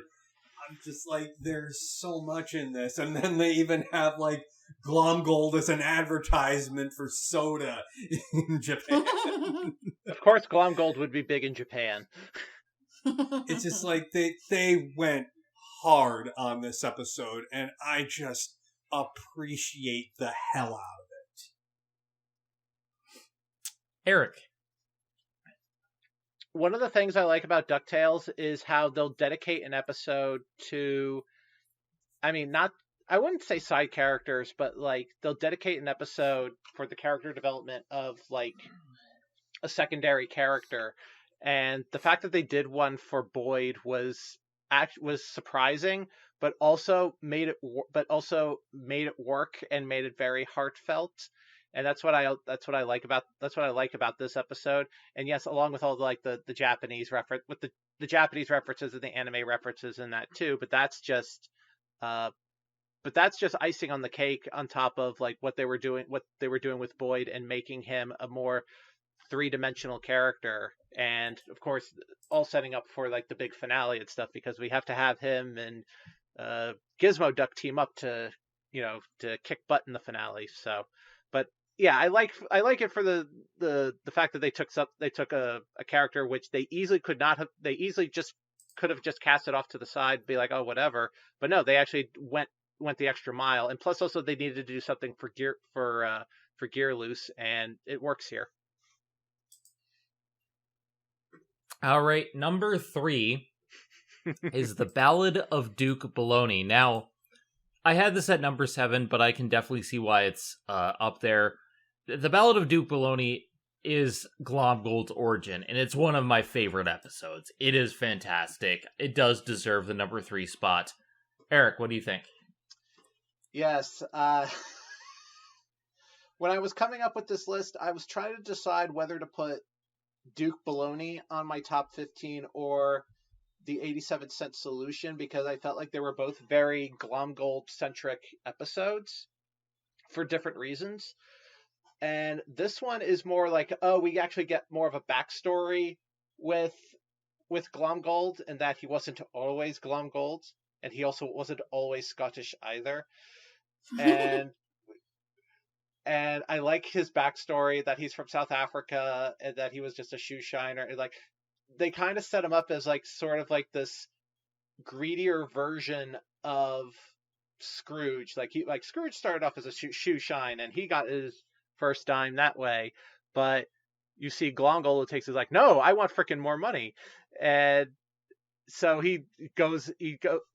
dedicates his entire life to just being hell bent on just trying to just be better than Scrooge, and by just changing his entire freaking identity, and it's just brilliant. Doug. So this was not only on 3 of the 4 of our lists, but we all 3 of us had it at the same place at number 7. So yeah, Kat, Zen, and I, we all had it at our number 7s. And it's the only one where that happened. Yeah, this one is just really good, because it's like, it finally shows justification as to why Glomgold is a villain, and he can actually be taken more seriously than we've been led to believe. It's like, yeah, he's actually a lot more cunning, a lot more of a threat than he appears. And it's like, it takes getting his memory of who he was back for us to realize that. And not only that, it also makes Scrooge look bad, because he tries to, he thinks that, oh, I can do the same exact thing that my family did to me to teach this kid. And it's like, no, you shorted somebody out of what they were owed. You're not helping. You actually made the situation worse. And it definitely, we do continue that trend later on of, him actually not being as great as we originally thought him to be. And then, yeah, also, again, incorporating the origins of Flintheart Glomgold in the comics, of actually, reinstating his South African, ethnicity. And then now, making it make sense as to how he, adapted and became Scottish in his personality, at least. And then it's like this whole mystery around it, trying to figure out, oh, is, this just another con that he's pulling, or did he legit lose his memory and become a good guy? I think there's so many layers to this episode. And then, yeah, when they pull it back and just really pull the rug out from under you, and then start that whole, arc for Glomgold in the season, it's so good. I love it. Can't. Yeah, again, Ballad of Duke Baloney is another good example where recontextualizing a character's backstory just works in their favor in the best way. Because the original Glomgold from the '87 show is such a boring character. He's basically Scrooge, but more evil. Like, even in the comics, there's really not much there. And while they don't exactly change any of that in the new show, they rewrite it in a way that it makes sense, and it actually makes him an engaging character. And the fact that we learn all this, through his amnesia, and all, like, seeing all the artsy, like, dreams that he has, all these, like, visions that he has of his memory poking back through, like, seeing his mentality and stuff, like, it's so artsy and it's so cool. And just seeing what makes Glomgold the way he is, because it's like, you sympathize with him because Scrooge really did screw him over. And, they have the exact same origins. They're basically the antithesis of each other, except whereas Scrooge used getting the situation of getting screwed over to inspire him to go seek out his fortune elsewhere, Glomgold used that opportunity as a way to get back at someone strictly out of spite. And that became his life mission and made him the character we know today. It's like, it's so weird because it's like, it makes you sympathize with him, but it still keeps him the same despicable character. And that is what I love in a well-written villain, is, people are able to do that, just to keep a villain the way he is, but make you understand them.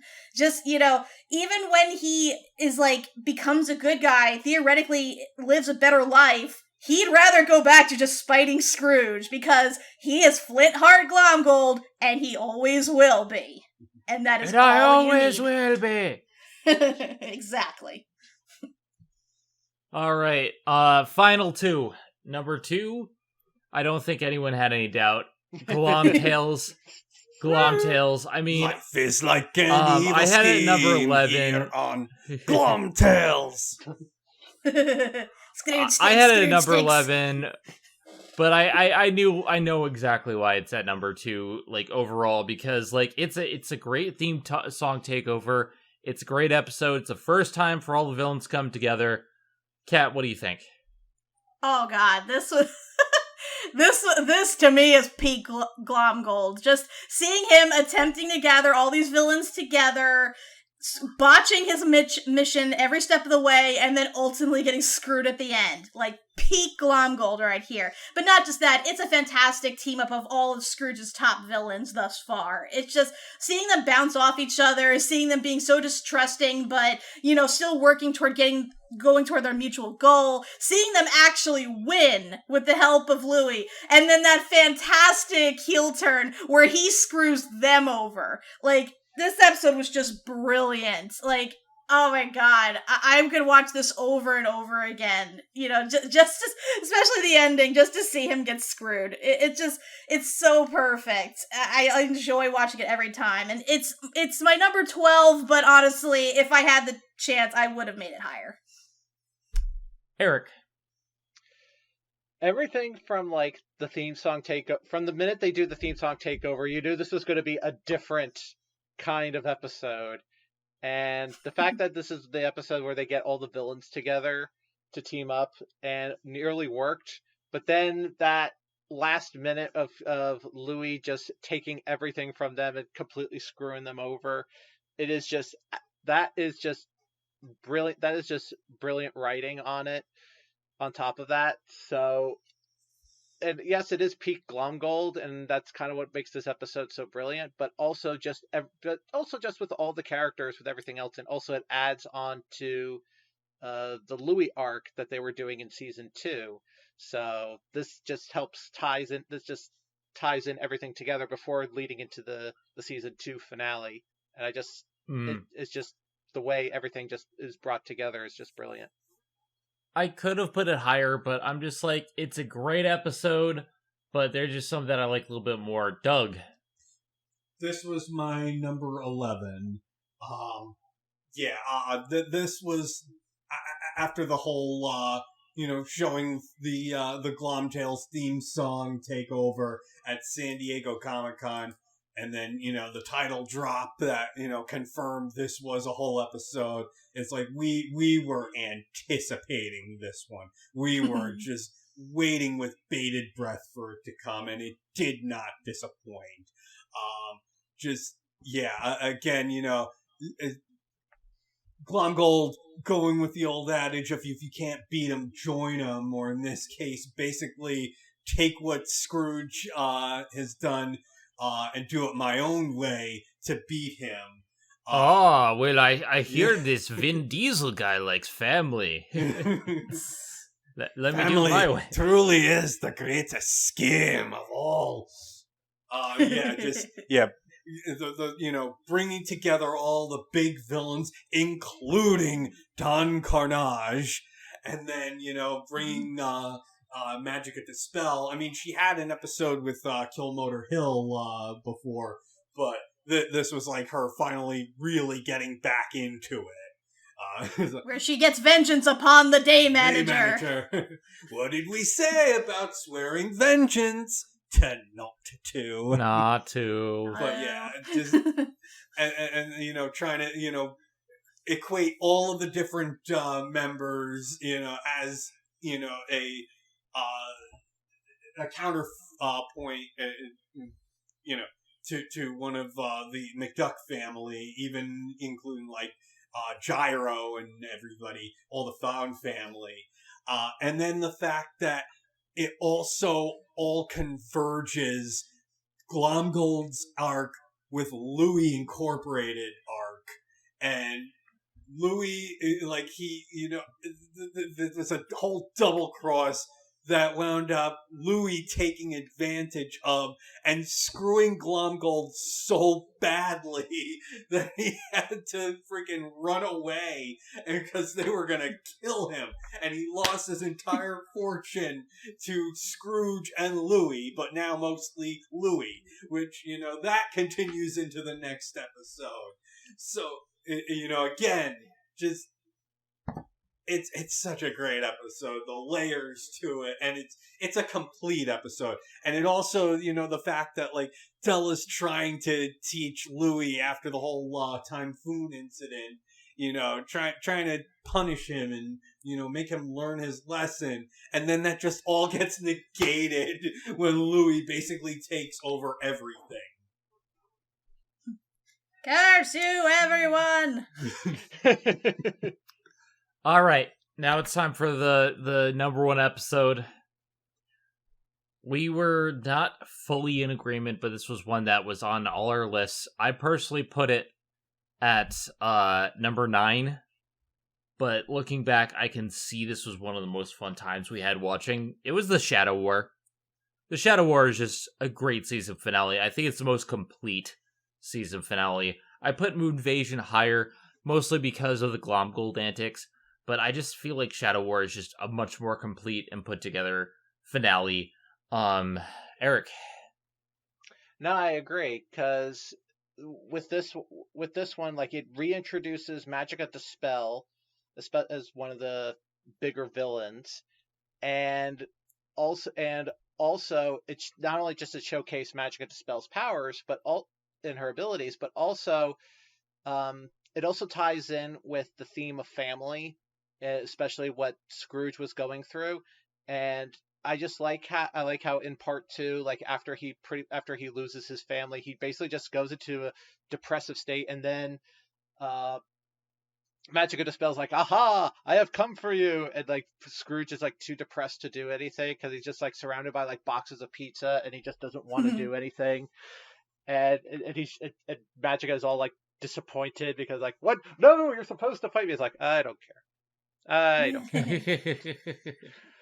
But he eats armpit pizza. But it's only when he gets his like family back, and then he starts fighting off Magica, that it once again it reinforces the theme of a family being the greatest scheme of all, the greatest adventure of all. Family pizza. Now I want pizza. Yeah, pizza sounds good right about now. But anyway, so yeah, it is very well put together, and also the build up to this, to the finale works well. With the Lena stuff, and which of course we also see Lena being trapped, but then of course Lena does eventually come back for season 2, and there's a whole arc with her, which they eventually showcase. But as the season finale goes, this was actually pretty cool, because it felt like that the stakes were high enough where like, oh no, like stuff was going to go down, like that was going to change everything.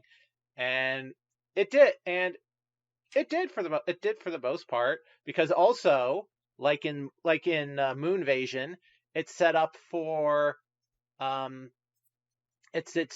next season, where because when they pan out, you hear the tail end of the moon theme from the DuckTales NES game, and it also started up the Ballad of Duke Baloney, because he got amnesia from that. Yes, he did. So, and they were planting the seeds for saying that, oh, what happened with Della? Because we think, oh, Della was gone, and we knew that, but then we find out, oh, Della's alive. She's just on the moon, and that sets up for that whole arc in season 2. And Doug. Yeah, this was also at my number 9. And if this is this being our combined number 1, beating out Duke Baloney, or Glomtails, I'm actually perfectly fine with that, because as was said, this finale did not disappoint. I think we got together and live reacted to it, and I remember us just like when Magica regains her corporeal form and we see her in all her glory for the first time, we were breathless. And I think I'm like, oh my God, she looks awesome. And of course, everything that had built up to it, and, tying everything from, the whole season together and wrapping that all up. And then Catherine Tate just having an absolute blast with the character. You can absolutely tell she's just having so much fun with it. And it's like she's menacing, but she's joking around. She's like taking it serious, but she's, she knows when to have fun with it. It's like, I've been stuck in that time for centuries. I'm entitled to my time for gloating. Wasn't this also right after Eric's wedding? Yes. Yes, it was. Yes, it was. Yep. It was a big time. That's why we're all dressed up for that. Yep. But that episode's as old as your marriage, Eric. Oh wow. Yeah. God. And then of course, for the first time, we get Don Cheadle voicing Donald Duck. I am the storm. And it remains canon ever since. Rubber baby bucky bumpers. I've never been able to say that before. The first time ever we got an actor named Donald playing Donald. I've never crashed a me before. And of course, our one of our favorite lines, I'm a grandmother and a spy. I know how to weaponize guilt. It's just so great. Kat. It's yeah, Sorry. Did you want to finish your thought? Yeah. It just, yeah, after, the whole, just complete, like, heartbreak that was the last, crash of the Sun Chaser, which, and I mean that in the best possible ways. We, finally realize what happens to Della, and it's like, oh, it's so emotional. And then, to have everybody broken up, I was like, and then, to bring that about and then have Scrooge just at his absolute lowest point and Magica like having to desperately, get him out of his funk so that she can properly defeat him. Just they make everything work so well. And then finally hearing for the first time Paget Brewster saying, "Boys." Yeah, I gotta say I was surprised as well to find that this came out as number 1, but I could see why, because this was their first season finale, and I'm thinking to myself, could they possibly end it as well as they began it with the pilot? But they did. They knocked it out of the park, because they had such a good build-up with Magica and with Lena, and they had the whole reveal, which almost tore apart the family in regards to what happened to Della, and the way that Magica inadvertently brought her own downfall by bringing them all back together, and that they refer to it later on in other seasons, it was so good. And because Magica was always my favorite villain from the original, and here she's just as great. Catherine Tate is just amazing. I only knew her as Donna from Doctor Who before this point, so to see her just play this villain who just enjoyed being evil, I think this is one of my favorite characters of her, for certain. And just seeing everybody come together, utilizing their strengths, seeing Donald be the most eloquent he's ever been in his life, and being badass on top of that, it was just so funny. And not to mention, the nice build-up toward the next mystery, which was, seeing that Della lived, and that would be the mystery of, where she went, if they were going to find her, just, hooked you into the next season. It was a great build-up towards everything. And seeing just Scrooge and her go toe-to-toe, even with all her magic power, and she still succumbs to him because of his family. That was a perfect cap off to season 1. So yeah, definitely I could family. See. Yep, and family is the greatest footstool of all. Boss, if you help me get back my family, I promise you'll have a part in it. Oh God! So my buns. That's the list. That's the last adventure, the last episode, the last diving into DuckTales. It's bittersweet, but we had to finish it off. I think the biggest thing I'm going to leave you with is when DuckTales came out in 2017, we started this podcast. And it's been a long journey here and there and everywhere. But I had a blast. And we're going to do other things. It's sad to see it go. We're still going to work together on certain things. But I just want to thank you for watching and listening. I want to thank my crew for being the wondrous and most patient people who dealt with my sickness, and it appears to be mostly over now that I'm back, knock on wood. I want to thank Doug for being the greatest glob dog of all. And I always will be! Kat for keeping up with everything, for Eric for just, bringing the energy and having fun with it, and, here we are. It's been 5 years. 5 years. It's been 5 years, and I want to thank you all. Disney debate is still going. We got more stuff in the future, but until then, I'm Zenith Warrior Princess, the cutest of ghost buns, saying, I need pizza. I think we all need pizza. And I am Kat McBerry, and while yes, this is the last DuckTales podcast we are going to do for now, we still do have Darkwing Duck potentially on the horizon, if that ever gets made. And who knows, DuckTales might come back in other forms. It's like they say, Junior Woodchuck Guide number 1. Always expect the unexpected.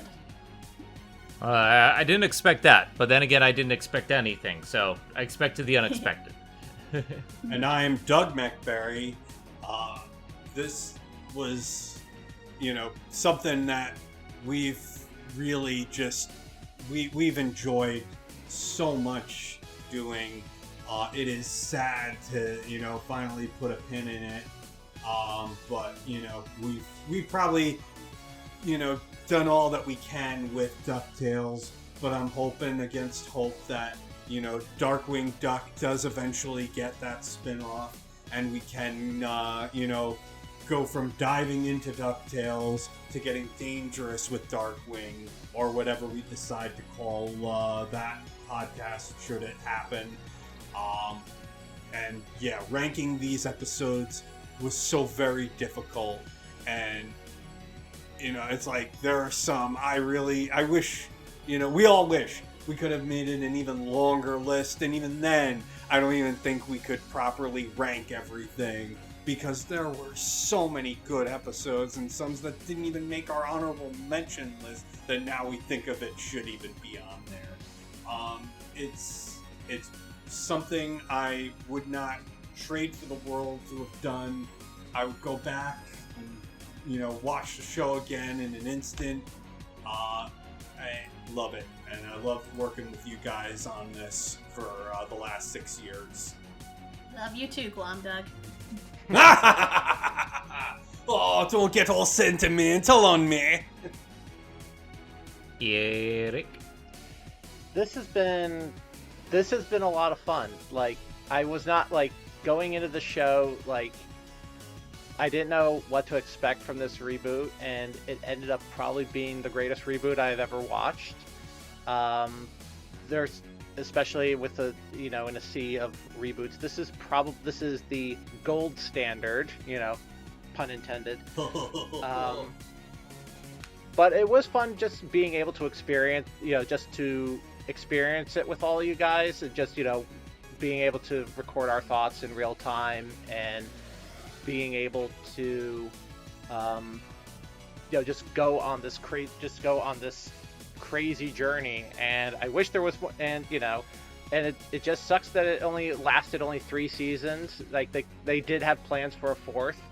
I don't know if some of those episodes have been, I think some of them have been done in comic form or something like that, but it would have been nice to see how that would work out, would have worked out. But I do hope that we do get the Darkwing Duck spinoff, if they ever do decide to do that, because I would definitely be down for that. Because if this team could do with DuckTales, I can't wait. I would love to see what they would have done with Darkwing. So I would definitely look forward to that if it ever gets made. But with the way things are, I wouldn't hold my breath for it. But it's been a heck of a ride, and it'll be, and I hope there's another show like this that comes our way, where we can all just sink our teeth into. With that being said, just remember, everyone, family is the greatest scheme of all. It always will be. And the best victory is to dance on a coffin, making it rain, Glomgold style. It's the greatest adventure! The greatest adventure! I thought family was the greatest footstool of all. That too. Have a good one, everybody. Just remember, family